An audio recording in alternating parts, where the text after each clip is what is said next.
Her family forced her to wed her sister's millionaire fiancé in a coma. The outcome was shocking. Hello everyone. Before we begin today's story, I have a small favor to ask. Please hit subscribe and turn on the notification bell so you never miss our channel's new videos. It is quick, free, and the best way to support us in bringing you more dramatic stories. Your support means the world to us. Where are you watching from? Drop your city or country in the comments below. Thank you very much. Now, let us return to our main character. The sound of steady beeping filled the private hospital suite, blending with the faint hum of fluorescent lights. A young woman stood motionless beside the bed, her reflection trembling on the glass wall behind her. Maya Reed, 24, a nurse intern, still could not believe what was happening. Her family's voices echoed in her head, her father's command, her mother's tears, the lawyer's cold reminder that the Hale family's reputation and the Reed family's finances depended on this marriage. On the bed lay Grant Hale, the 32-year-old tech millionaire who had built one of the most powerful companies in New York. He had been in a coma for 3 months since the crash on the interstate that had killed his driver and left his body scarred and still. The monitors blinked steadily, a rhythm that reminded Maya of a heartbeat refusing to give up. "Sign the papers," her father had said. "It is just a formality. Lana's name is already on the news. You will wear the dress, take the photos, and this nightmare will be over." Lana, her older sister, the perfect one, the one who had been engaged to Grant Hale, the man now lying unconscious under crisp white sheets. But Lana had run away 2 nights before the wedding, leaving chaos behind.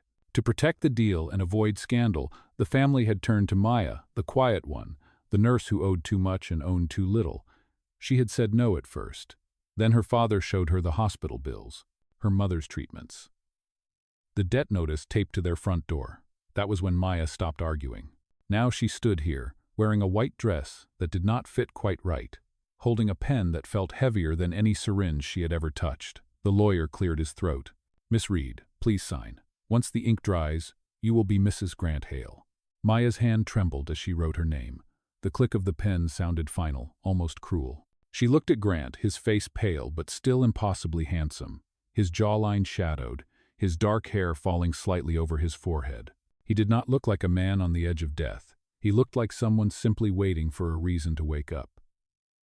"I am sorry," she whispered, voice barely audible. "I am only here because I had no choice." She slipped the ring onto her finger. It was too big, sliding loosely, cold against her skin. A nurse entered quietly, adjusted the IV line, and left again without a word. The air smelled of antiseptic and lilies, the flowers her sister had chosen, before running away. Cameras clicked. A flash caught the tear she had tried to hide. In that sterile room, surrounded by money and lies, Maya became Mrs. Grant Hale, wife to a man who had never seen her eyes open, a stranger bound to another stranger by ink and obligation. As the last guest left, she sank into the chair beside his bed. The machines hummed steadily, each beep like a reminder of the contract she could not escape. Outside, the city lights blinked through the rain. Inside, Maya's whispered promise broke the silence. "I will take care of you until you wake up, then you can have your life back." She did not notice that his fingers twitched ever so slightly beneath the blanket, as if somewhere deep inside, Grant Hale had heard her. The following morning, sunlight filtered through the blinds of the private suite, laying soft stripes across the white sheets. The scent of lilies had faded, replaced by the sterile chill of antiseptic. Maya sat by Grant's bedside, her hands folded, staring at the man she was now legally married to. He did not move. The only sound was the steady rhythm of the heart monitor. For a long time, she just watched his chest rise and fall under the hospital blanket, half expecting him to wake up and demand to know who she was. Instead, silence. She stood and began her routine, the same one she performed for other patients during her shifts, checking vitals, adjusting the IV line, cleaning the edges of his wound dressings with careful precision. Yet with Grant, every movement felt heavier, more personal. The ring on her finger glinted under the pale morning light, reminding her that this was not just work anymore. She whispered softly, "Good morning, Mr. Hale. Or Grant, I guess. They say people in comas can still hear, so maybe you know I am here." Her voice wavered. "I am not supposed to be your wife, you know, but I will make sure you are safe." Her words lingered in the still air. No response came, but the monitor kept its slow and steady rhythm, as if acknowledging her promise. Days turned into weeks. Maya balanced double shifts, half as a nurse, half as the silent wife in a private room that very few people were allowed to enter. The staff whispered about her behind masks and clipboards. Some said she was a gold digger. Others pitied her. She ignored them all. Every evening she read out loud from the newspaper, telling Grant about the world outside. "The markets are up today. Your company's stock rose 3 points," she would say, pretending he was listening. She even placed a small potted plant on the window ledge, a splash of green against the sterile white. "For you," she whispered, "so you do not forget what life looks like." One night, while changing the fluid, she noticed his hand twitch slightly. It was small, maybe nothing more than a reflex, but it sent a jolt through her. She called for the nurse on duty, but by the time anyone came, everything had gone still again. The doctor told her not to get her hopes up. "Sometimes nerves misfire," he said. "It is not necessarily consciousness." But Maya could not forget what she saw. The next evening, she held his hand again, her thumb brushing his knuckles. "If you can hear me, blink, move, anything." The silence stretched on, long enough for her to think she was foolish. Then, barely perceptible, a tiny movement, a flicker of his eyelids. She gasped, tears stinging her eyes. "Grant, can you hear me?" No answer, but the faintest change in his breathing. That was enough. Over the next few days, she spoke to him constantly. About her family, about her mother's illness, about how her father only cared for appearances. She told him about the night she was forced into this arrangement, how she had promised herself to leave once he recovered. Sometimes she laughed through tears. "You would probably hate me if you knew," she said softly, "but you do not deserve to be alone." One morning, she arrived early, coffee in hand, and found a nurse whispering near the door with the attending physician. They stopped talking when they saw her. The doctor smiled faintly. "Your husband is showing signs of neurological improvement. It may be nothing, but his brain activity is higher today than usual." Maya froze, her heart racing. "So he might wake up?" "It is possible," the doctor replied, cautious but kind. When they left, she sat down, her hands trembling. "Grant," she whispered, leaning closer. "You hear that? You are fighting your way back." For the first time since that forced wedding, hope felt real. She reached out and gently squeezed his hand. "When you wake up, I will tell you everything. You deserve the truth." Outside, the city roared in the distance, alive and indifferent. Inside the quiet suite, a single tear fell from her chin onto his skin, and the monitor picked up a slightly faster rhythm, a fragile heartbeat rising against the silence. A week later, Maya walked into the hospital room, just as the morning light touched the edges of the window. She had barely slept. Each night she sat beside Grant's bed, reading, talking, waiting. Today, something in the air felt different, charged, fragile, like the world was holding its breath. The nurse on duty met her at the door. "His vitals have been stronger since dawn," she said quietly. Maya's pulse quickened. She set down her coffee and moved closer. Grant's face was peaceful, his eyelashes casting soft shadows over his pale skin. She whispered, "Good morning, Grant. It is me again." Her voice trembled as she touched his hand. For a long moment nothing happened. Then, a small sound, just a sigh, but it was real. Maya froze, staring at him. The monitors steadied, then spiked slightly. "Grant?" she whispered. His fingers twitched beneath hers. She gasped, standing abruptly. "Doctor, he is moving." The next moments blurred. The medical team rushed in, lights flashing, machines beeping. Maya stepped back, hands over her mouth as Dr. Harris checked his pupils and gave urgent orders. "He is responsive. Prepare oxygen." "Keep talking to him, Mrs. Hale." Mrs. Hale. The name still felt strange, like a title borrowed from someone else's life. She leaned forward, her voice shaking. "Grant, it is Maya. You are safe. You are in the hospital." His eyelids fluttered again, and then, slowly, he opened his eyes. The world seemed to tilt. Blue deep, distant, and disoriented met hers. He looked confused, weak, like someone pulled from a dream too soon. She felt tears burn her eyes. "You are awake," she whispered. "You did it." His lips parted, dry and slow. "Where am I?" he managed to say, the words rough like sandpaper. "You are in Westbridge Hospital," she said softly. "You were in an accident, but you are going to be fine." He blinked, his gaze flicking toward the ring on her hand. "Who are you?" The question cut through her chest. For a heartbeat she could not speak. "My name is Maya," she said finally. I have been taking care of you." He tried to sit up, but his muscles refused. The doctor intervened. "Mr. Hale, you need to stay calm. Your body is still healing. Grant nodded faintly, eyes never leaving Maya's face. The staff finished their checks and filed out, leaving her alone with him again. The room was quiet except for the steady hum of machines. She forced a small smile. You scared everyone, she said gently. Welcome back. He studied her, his expression unreadable. You said your name is Maya. Why does everyone here call you Mrs. Hale?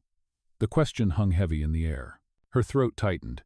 It is complicated, she said. Please rest. You need your strength. She turned away before he could press further. That night, when the room was dim and silent again, Maya stood by the window, watching the city lights shimmer below. He was awake. He was alive. But now the hardest part began. She had married a man who did not know she existed. Sooner or later, he would learn the truth. The following days blurred into rehabilitation sessions and quiet talks. Grant regained strength quickly, his mind sharp despite the weakness in his body. Each time Maya entered the room, his eyes followed her, curious, cautious. Sometimes he asked about the company, about the accident, but never about the wedding. She could tell he sensed there was something unsaid between them. One afternoon, while she was arranging the flowers near his bed, he spoke without looking at her. I heard my sister visited, he said.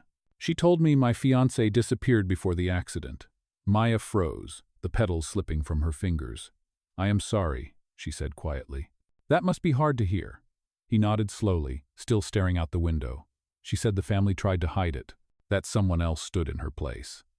His tone was calm, but she could hear the weight beneath it. Do you know who that was? Maya's heart pounded. She opened her mouth, but no sound came. Before she could answer, the nurse entered to change his IV, breaking the moment. Maya used the distraction to step back, her face pale. When she looked again, Grant was watching her with quiet suspicion. That night she sat by his bed long after everyone left. The truth pressed heavy on her chest. She whispered to the sleeping city beyond the window, when you are strong enough to know everything, I will tell you. But not tonight. Tonight you just need peace.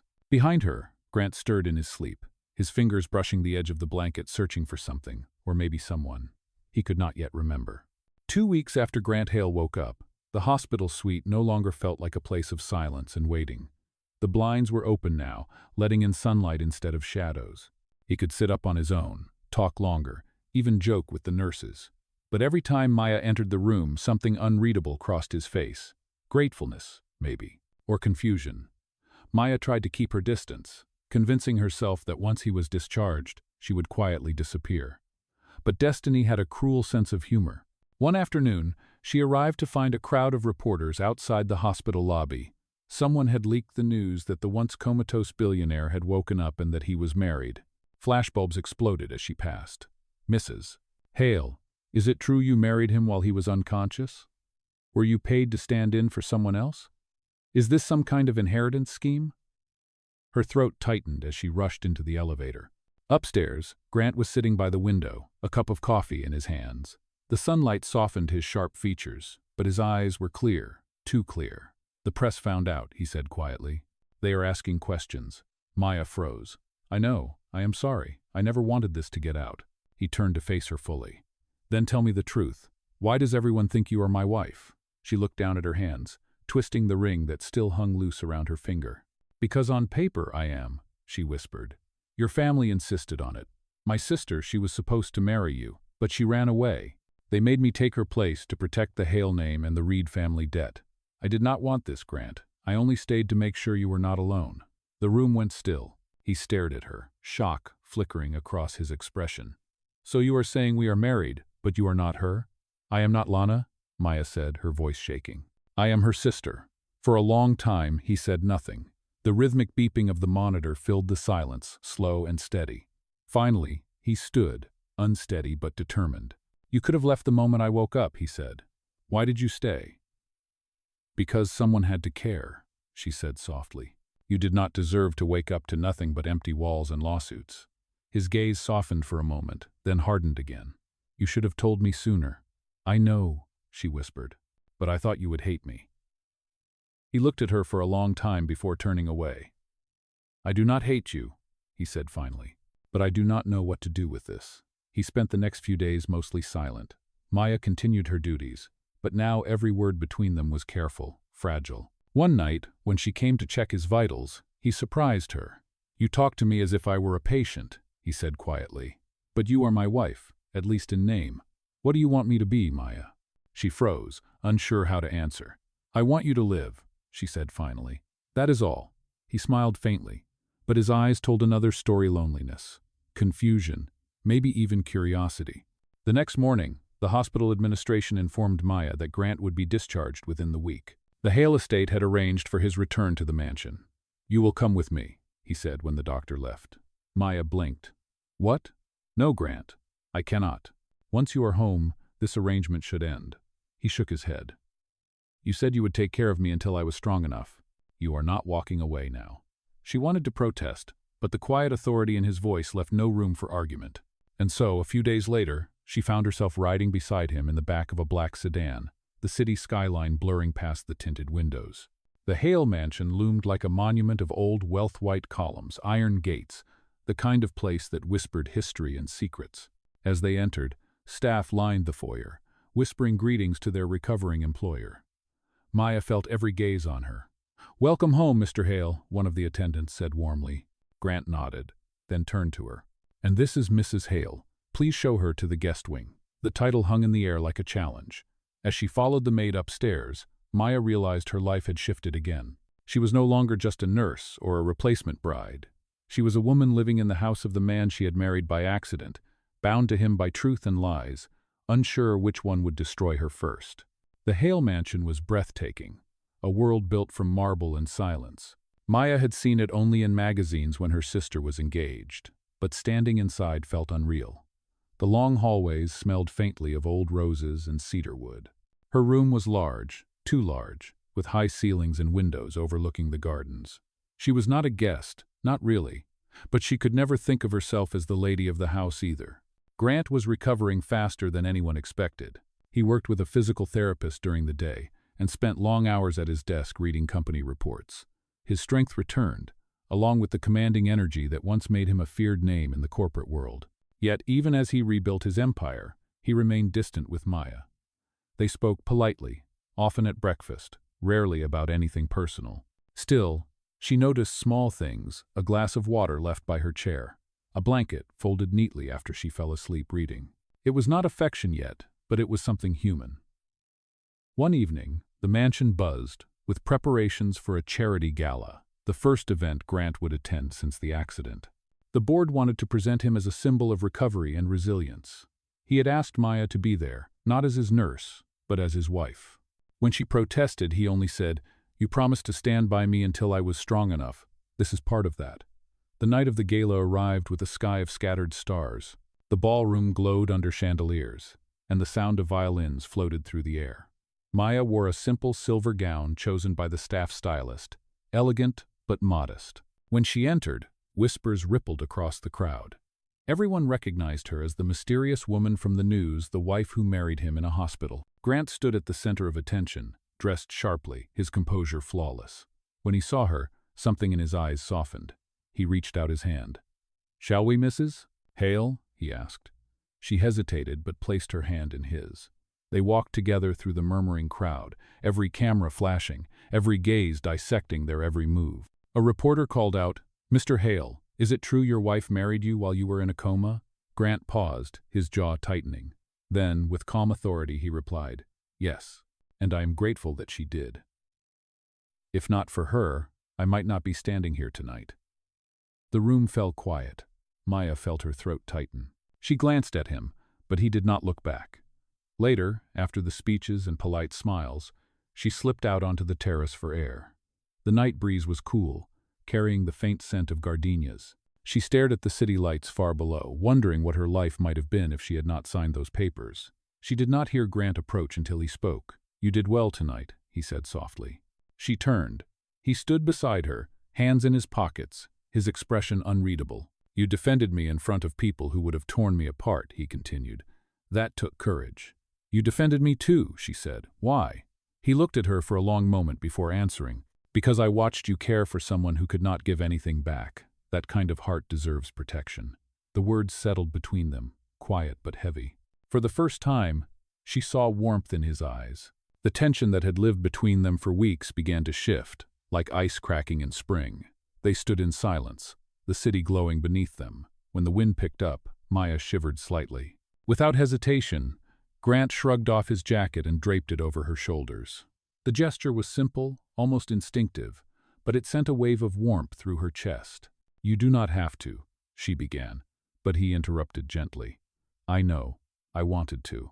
For a moment, neither spoke. The sound of music drifted from inside, soft and distant. She looked at him, at the faint scar near his temple, at the man who was once just a stranger lying in a hospital bed. "Grant," she whispered, "when you look at me, do you see her? My sister?" He shook his head slowly. "No," he said. "When I look at you, I see the person who stayed." The words were quiet, but they changed something in her heart. For the first time, Maya allowed herself to smile. In that fragile moment, surrounded by starlight and secrets, their fake marriage began to feel dangerously real. The following weeks passed with a strange and delicate rhythm inside the Hale mansion. Grant resumed his duties at the company headquarters, meeting investors, reviewing reports, rebuilding his public image. Every morning, a driver took him into the city, and every evening, he returned exhausted but stronger. Maya kept to the background, tending to the staff, helping the housekeeper, and pretending not to notice that his eyes followed her when she passed through the halls. Their conversations had become more natural, almost easy. She laughed at his dry humor, and he began to ask about her day, about her mother, about the hospital where she used to work. Sometimes they shared coffee in the morning room, the air filled with quiet warmth instead of tension. Yet behind the calm, something deeper was shifting, something neither dared to name. One night, Maya found him on the balcony outside his study, staring at the dark horizon. The city glowed faintly below like scattered embers. "You are awake late again," she said softly. "Work will still be here tomorrow." He smiled faintly without turning. "Old habits die hard. When you spend years chasing perfection, it is hard to stop running." She stepped closer, the cool wind brushing her hair across her face. "You do not have to run anymore," she said. "You are alive. That should be enough." He turned then, his gaze lingering on her. "You are different from anyone I have known. Most people want something from me. You never ask for anything." "Maybe because I already took too much," she whispered. "You were never given a choice in this marriage." Grant took a step closer, his expression softening. "Maybe choice is overrated," he said quietly. "Sometimes life decides for us, and it is not always wrong." Their eyes met in the dim light, and the air seemed to hum between them. Then he looked away, breaking the moment. "Tomorrow there is a board meeting," he said. "I want you there." "Me?" she asked, startled. "Yes, you stood by me when I could not stand. They should see that." The next day, the boardroom gleamed with glass and tension. The directors eyed Maya curiously as she entered beside him. Grant's voice was steady, authoritative, but when one of the older members made a cutting remark about his nurse-turned-wife, Maya saw his jaw tighten. "With respect," he said coolly, "the woman you are speaking about kept me alive when all of you were counting dividends. If you cannot respect her, you cannot respect me." The room went silent. Maya felt a rush of pride and disbelief. After the meeting, she tried to thank him, but he only said, "You did not need me to defend you. I just said what was true." That evening, they shared dinner in the garden pavilion, lit by soft lanterns. The night was warm, the air filled with the faint chirping of crickets. "You are right," Grant said after a while. "I do not have to run anymore." Maya looked at him. "Then what will you do?" He smiled gently. "Maybe learn how to stop fighting everyone who tries to care." She smiled back, a soft laugh escaping her lips. "That might take time." "I have time," he said, "as long as you are here." For a moment, silence settled between them again, heavy but comforting. When she reached for her glass, her hand brushed his. She froze, but he did not pull away. The contact lingered, simple yet powerful. His voice was low when he finally spoke. "You said once that you were sorry for being part of this lie. I do not think it was a lie anymore. I think fate just used the wrong script." Her breath caught in her throat. "Grant," he stood, his gaze steady but gentle. "You do not have to say anything now. I just wanted you to know." He left her there under the soft lights, her heart racing, unsure whether what they had built was fragile illusion or the beginning of something real. When she looked toward the house, he was standing at the doorway, watching her with quiet longing, as if he finally saw her, not as the woman who replaced another, but as the one who had chosen to stay. For a while, peace lingered in the Hale mansion, fragile but real. Grant and Maya had found a rhythm that almost felt natural, something close to happiness. But peace in their world never lasted long. One crisp morning, while Grant was at the office, Maya received an unexpected visitor. The sound of high heels echoed through the marble hall before the butler announced her. Lana Reed, her sister. The woman who had run away from everything. She stepped into the foyer wearing designer sunglasses and a polished smile that did not reach her eyes. "Hello, little sister," she said smoothly. Maya's heart dropped. "What are you doing here?" Lana took off her glasses, her gaze sharp. "I heard my fiancé woke up. Imagine my surprise when I found out he already had a wife. You always were the quiet one, but this time you outdid yourself." Maya swallowed hard. "You left, Lana. You made your choice. And you made yours," Lana snapped. "But do not think it will last. That ring on your finger belongs to me. That house, that name, everything." Maya felt her pulse race, but she stood her ground. "It was never about those things. I did what I had to do." "And what about love?" Lana asked coldly. "Do you actually believe he could love you once he remembers who I am?" The words cut deep, but Maya did not reply. Before she could answer, Grant's voice echoed from the hallway. "I already remember," he said. Both sisters turned. He stood there, expression calm but his eyes sharp as glass. "I remember everything, Lana, including the night you called to cancel our engagement and the chaos you left behind." Lana's face paled. "Grant, I was scared." "I did not mean to—" "You did not mean to let your sister clean up your mess?" he interrupted. "She was forced into something you ran from. She stayed when everyone else disappeared." The silence that followed was heavy, broken only by the faint ticking of the grandfather clock. Lana's mask cracked. "You cannot seriously want to stay married to her," she hissed. "This was supposed to be temporary." Grant stepped closer, his voice low but unshakable. "Maybe it started that way. But nothing about her feels temporary anymore." Maya's breath caught, tears stinging her eyes. Lana's expression hardened. "You will regret this," she said sharply. "Do not say I did not warn you." She turned and stormed out, her heels striking the marble like gunfire. When the echo of her footsteps faded, Maya looked at Grant. "You remembered everything," she whispered. "Why did you not tell me?" "Because I wanted to see what kind of person you were when you thought I might not," he said quietly. "And now I know. You did not marry me for money or name. You married me to save someone else's honor, and then you stayed to save mine." His words left her speechless. The truth she had carried like a burden was no longer a secret. But before relief could fully take hold, Grant's phone buzzed. He answered, his expression darkening as he listened. When he hung up, his jaw was tight. "Something is wrong," he said. "The company's financial records have been tampered with. Someone tried to transfer funds from my private account." Maya frowned. "Who would do that?" Grant's eyes narrowed. "I have a feeling we are about to find out."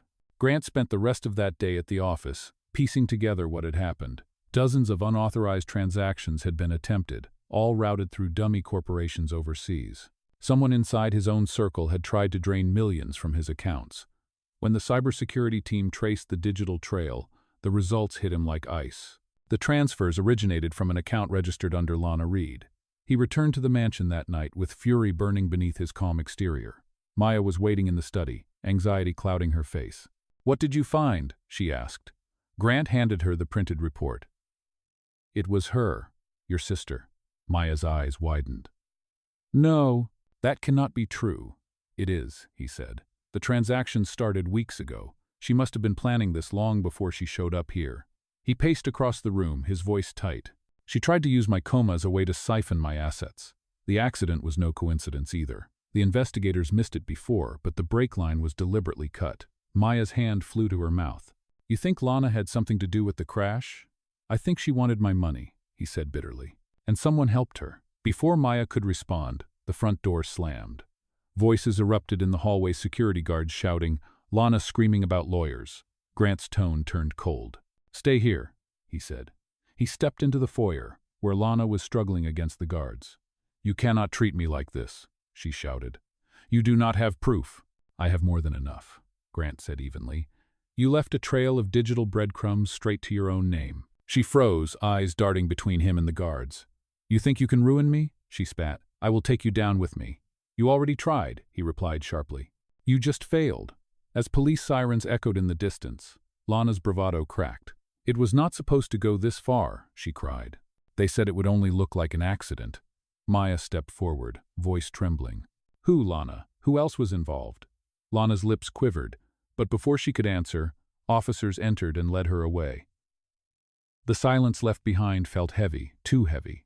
Maya turned to Grant. "I am so sorry," she whispered. "She is still my sister." He reached out, his hand brushing her shoulder gently. "You are not responsible for her choices." For a moment, he looked tired, the weight of betrayal pressing on him. Then his gaze softened.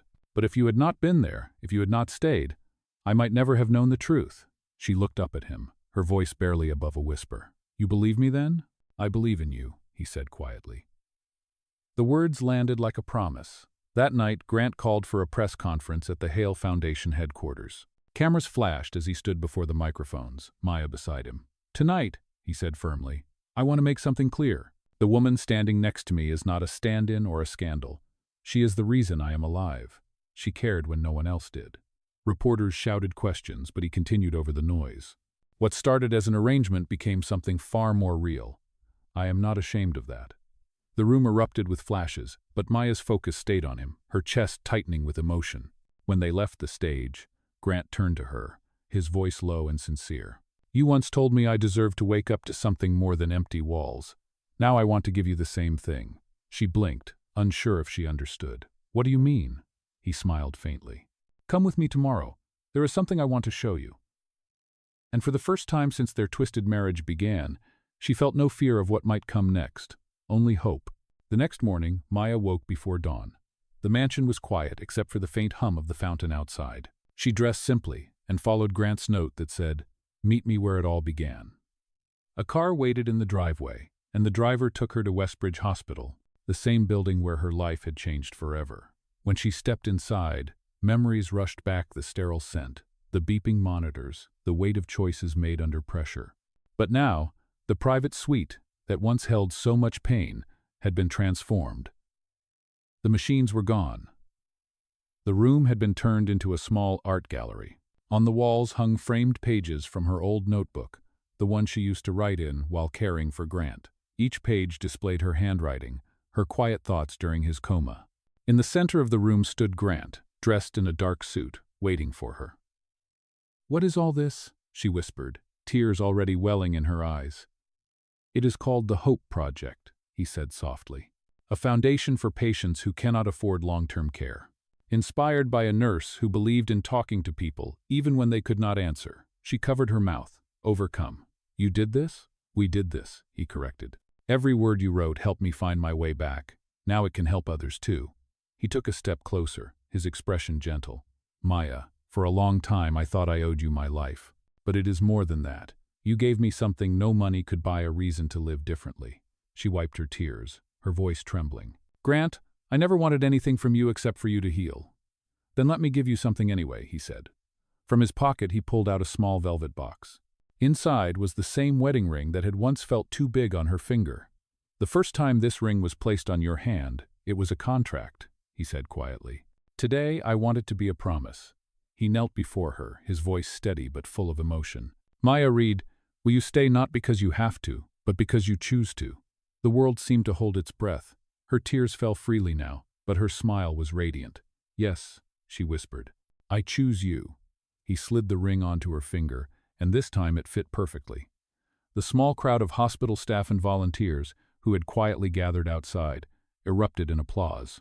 Grant stood, pulling her into an embrace as flashes from cameras filled the room. The story that had begun with scandal ended with grace. Later, on the rooftop garden of the hospital, they stood hand in hand watching the sunrise. The city stretched below them, golden and alive. "Do you ever regret it?" she asked softly. He looked at her, his eyes warm. "Marrying you by accident was the best mistake of my life." She laughed through her tears, resting her head against his shoulder. The sound of the morning breeze carried the faint echo of a heart monitor, steady and strong, as if life itself was applauding their second chance. In that moment, Maya knew the chaos, the lies, and the pain had led them exactly where they were meant to be. Not a contract, not an arrangement, but real love born from kindness, tested by truth, and sealed by choice.